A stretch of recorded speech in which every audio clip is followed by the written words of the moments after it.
Good morning, everybody. Allie Duzette here, and I had an interesting call this week from an old friend who I have known for years, like before I became this weirdo that I am today. And she called because she had some questions about preparation, and she said, I just feel like you might have the answer for me. And so I did. And I felt like, okay, I need to make a video about this, even though it's not what I normally talk about at all. But I do happen to know a little bit about this topic. She wanted to know how to prepare for, shall we say, feminine hygiene emergencies in the case of an emergency. So, boys, you can close your ears or keep them open because anybody that interacts with women in an emergency scenario is going to have to be aware of this kind of thing. And I am talking about periods. And this is something that has weighed on me heavily for like over a decade.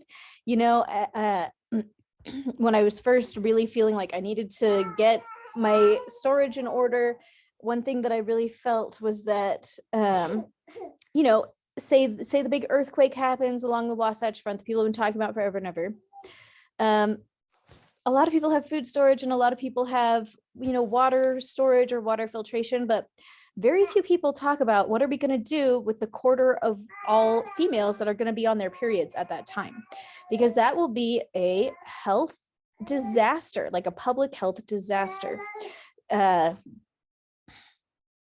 I mean, so your placenta ends up like most of your nutrition goes there from the time that you get your first period.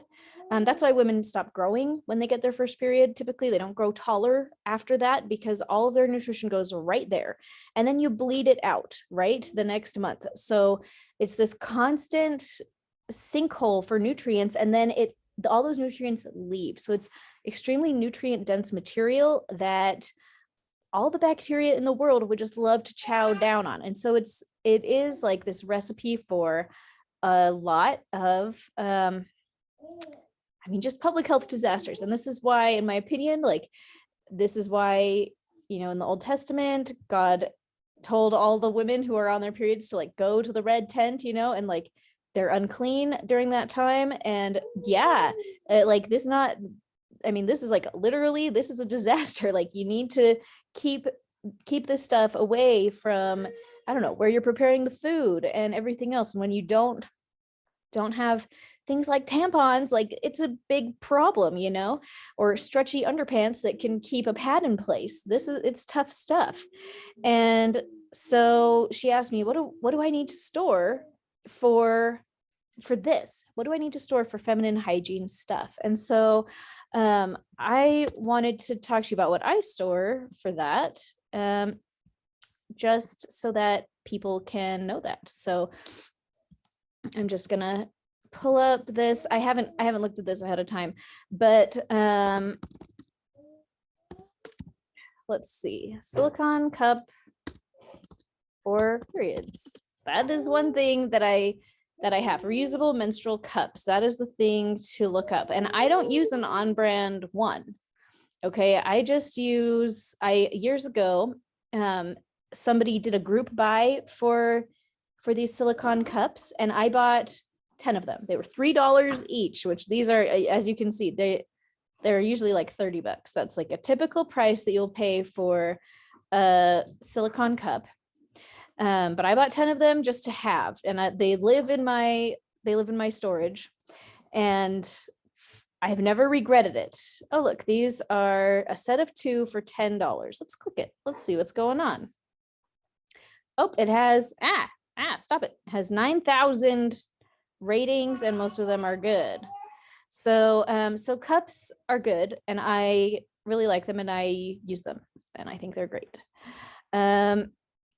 So, okay, maybe we should recommend this one. I don't know. But stocking up on these, here's the thing. I've been using the same one, my same silicone cup for, I think, 8 years now at this point. And the same one, it's still good. You boil it to keep it clean. You don't have to boil it every time that you use it. You use it for the whole week and then go boil it before you use it the next time. You rinse it out, you clean it.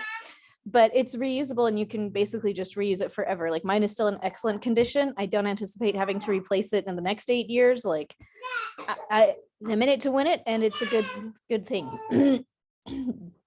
So, okay, so here's these, and look, they're even cute. They're like pink. That's so fun. Okay, so this is one thing that I have, that's one thing I recommend stocking up on for feminine hygiene. And again, I have 10 of them. I don't need 10 of them. But my thought was, I thought about this and the people next to me probably didn't. And so this is something that is worth getting a few extras if you want to for the other people in your life, because you might not have a period, but people around you will, guaranteed. If something ever happens, there are going to be people around who have been relying on disposable tampons and disposable materials, and they will not be able to do that anymore. Okay, I'm going to pause for just a minute. I'm back. Sorry, my baby, it was her nap time and I forgot. It's daylight savings business is crazy town. Okay. So the other thing that I recommended, and I just looked it up because I was like, oh, I'll just see what's there. So that's the one I just clicked on, which is called the brand Hannah. I don't know. I don't use the brand. The brand that I use, it went out of business or something. I bought from them again, probably maybe 7 or 8 years ago, and I still use the same set of reusable pads, and I really like them. They have been very helpful for me. Okay, and so now we'll be gross. So how do you clean these things, right? Okay, here's Etsy. I got mine from a brand called Tallulah Bean, and sometimes I will want like one more or something, and the times that I've just bought like one or two, I just buy them from Etsy.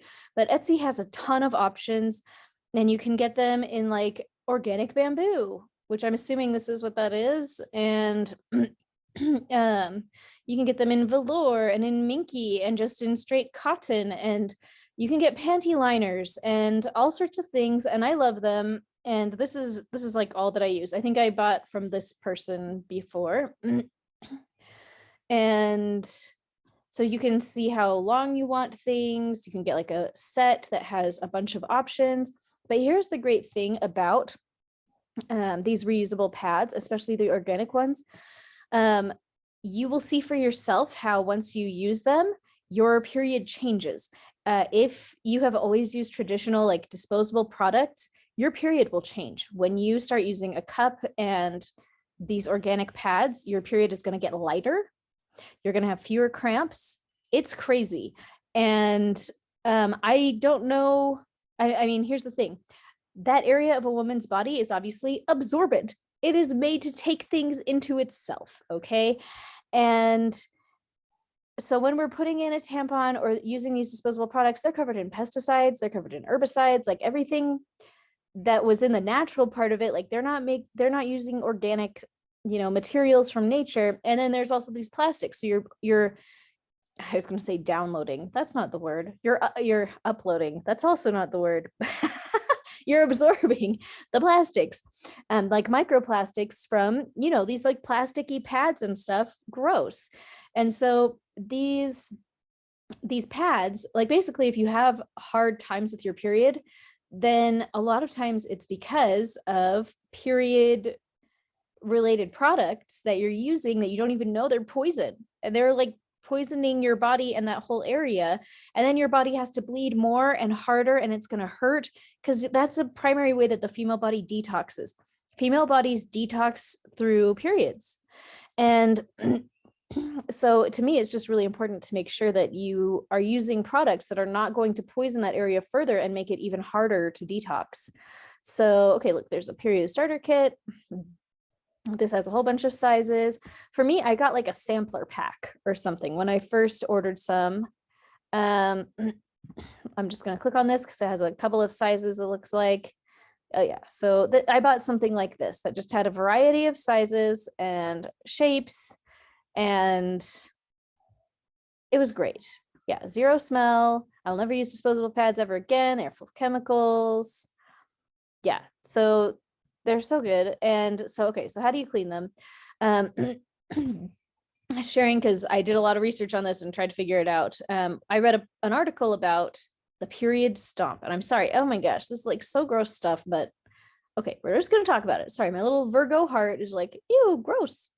But basically, you take the pads that are used, and when I switch them out, I stick them in the shower. I stick them like in the bathtub, and then when I take a shower, I put them on the ground and I just step on them until the water runs clear. And if I have to, I'll pick them up and just like finish like rubbing them out. And then I just stick them in the regular laundry. Now that they've been like fully rinsed and water runs clear out of them, then that's that. And so I just wash them, and with one full set, that will get me through a whole period. And I have a few extras. So, so let's see, where was that starter set? Oh my gosh, for $40. There's the whole starter set, and that can last you. I mean, my set, I think my set cost me $70 or something, and it has lasted me for over 7 years. Okay, so all told, it's like $10 a year for all the period products that I have needed. I mean, plus my $3 cup. And what I have noticed is that using these things, my period has gotten a lot lighter. It's gotten a lot more comfortable. I never have to worry about running out of products or like not having some on hand. I always have them on hand. And so I was thinking I would order maybe a couple more sets just to keep in my storage, some of these. And here's the thing, if you sew, you can make these yourself as well. And I have sewn some myself, but mine are not as good as the ones that I buy from Etsy, because everyone else in the world sews a lot better than I sew. So that makes sense. So I just buy from people that know how to sew. But if you know how to sew, there's a million patterns. So let's see, cloth pad patterns. Okay, let's look at like images or something. Okay, see, here we go. Free day and night cloth pad patterns. There's a million. Okay, so if you are a person that really wants to have some of these on hand and you are good at sewing, you can do that. And see, this is the kind that I have made in the past. Is it's just like this one shape, and then you add some extra padding in between, and it was so easy, except I was bad at it. And so don't be like me, be good at it. I don't know, but this is something that I would recommend that every person who is a woman or has women in their lives would have in their storage. I think every human should have this around, whether or not you use it in your real life. If anything ever happened where you would where period products were not readily available, you would definitely want some of these around. So, okay, that is my crazy video for today. Thanks for hanging out. I think you're the best, and I hope that you have a fabulous day. Go sort out your feminine storage. Okay, bye guys.